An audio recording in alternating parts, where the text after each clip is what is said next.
Sa opisyal na pagsisimula ngayong araw, July 16, ng election period at election gone ban, ikinasa ng COMELEC kasama ang autoridad ang COMELEC checkpoint operations sa buong Bangsamoro Autonomous Region in Muslim Mindanao. Magtatagal ang election period hanggang September 29, 2026.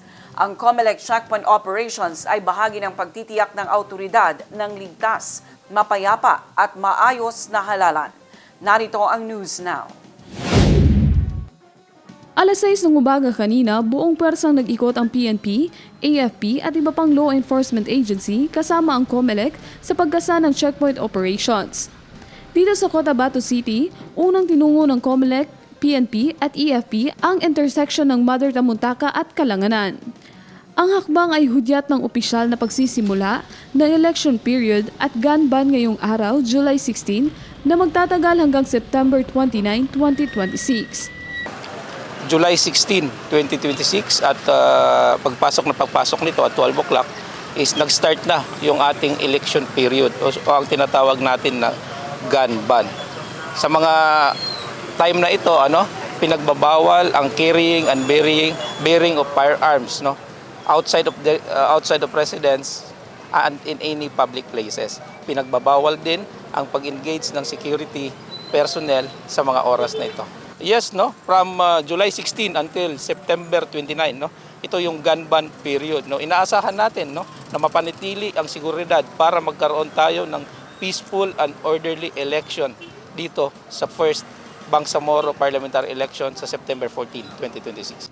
Ipinaliwanag ni Cotabato City Election Officer Attorney Muammar Guyu na suspendido ang lahat ng permit to carry firearms outside residence habang umiiral ang election period.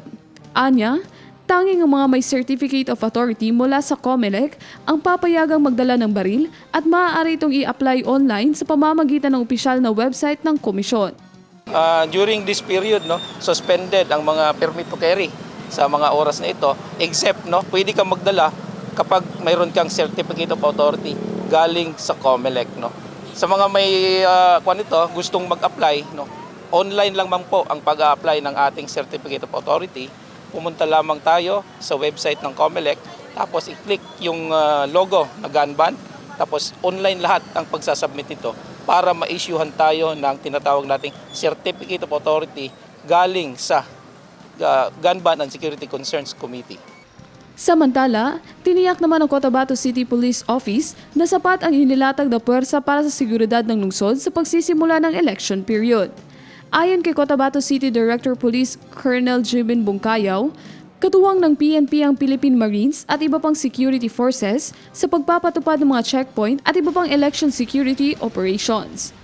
So far, yung tropa natin ay sapat naman as far as our preparation for the elections is concerned. Nandito yung mga kapulisan natin, nandito yung Philippine Marines natin, nandito yung mga other friendly forces na nandito sa Cotabato City. Sapat ito dito sa preparation from this day hanggang sa election day. But we are expecting more augmentations comes BP elections 2026.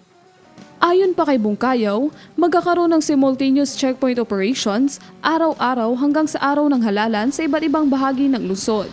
Dagdag pa niya, hindi nila isa sa publiko ang eksaktong lokasyon ng mga checkpoint dahil paiikutin ang deployment upang maging mas epektibo ang pagpapatupad ng seguridad. Yung strategy natin dito ay everyday nagkaroon tayo ng simultaneous checkpoint operation everyday hanggang sa September 14. Hindi lang natin i-divulge kung saan yung mga areas na or fix. Meron tayong rotation ng security checkpoints natin para mapigilan natin yung ma-check natin yung sinasabi kanina ni COMELEC na kailangan mayroong Certificate of Authority, dapat may kapilis yung mga detail natin at yung mga nagdadala ng baril po. Kasabay nito, hinikayat ng PNP ang publiko na makipagtulungan sa mga checkpoint at umasa sa posibleng pagbagal ng daloy ng trapiko dahil sa pinaigting na seguridad para sa nalalapit na Bangsamoro parliamentary elections. Paalala po natin or panawagan doon sa mga commuters natin, sa mga constituents ng Cotabato City, Ang paghihigpit po ng seguridad at checkpoint sa Cotabato City in line with the BPA 2026 ay isa pong estratehiya para mapangalagaan at maayos yung upcoming BPA 2026. However, meron itong kaakibat na sakripisyo sa bawat isa sa atin, lalo na dyan sa mga commuters, lalo na dyan sa community. Yung traffic ng Cotabato City na existing, I expect na magta-traffic palalo dahil dyan sa seguridad natin. Ito yung ginagawa namin ay hindi para sa amin, hindi para sa Comelec, para sa Marines, para ito sa ating lahat at para mapangalagaan yung kaayusan ng preparation para sa BPA 2026. Marami tayong mga activity, expect talaga na may simultaneous checkpoints everyday, may kap-kap bakal sita everyday, at although konti lang talaga yung personnel ng Cotabato City, pero minamaximize natin yung presence nila at yung activities, security operations nila. Of course, kaakibat ng ating Philippine Marines at kasabay po yun sa direksyon ng ating Comelec, Cotabato City. Ang Philippine Marines po o ang 6th Marine Rifle Battalion na under ng 1st Marine Brigade ay patuloy po na magsusuporta sa ating Philippine National Police at saka sa Comelec para mapanatili po ang kahusayan, ang seguridad po dito sa Cotabato City, lalo na sa upcoming na election po. So makakaasa po kayo na yung PNP, Marines, tsaka Comelec po ay gagawin ng lahat para mapanatili po ang kapayapaan po during election period. Okay rin, sir. Para sa seguridad. Okay lang. Salamat sa serbisyo. Criza Chavez, iMinds, Philippines.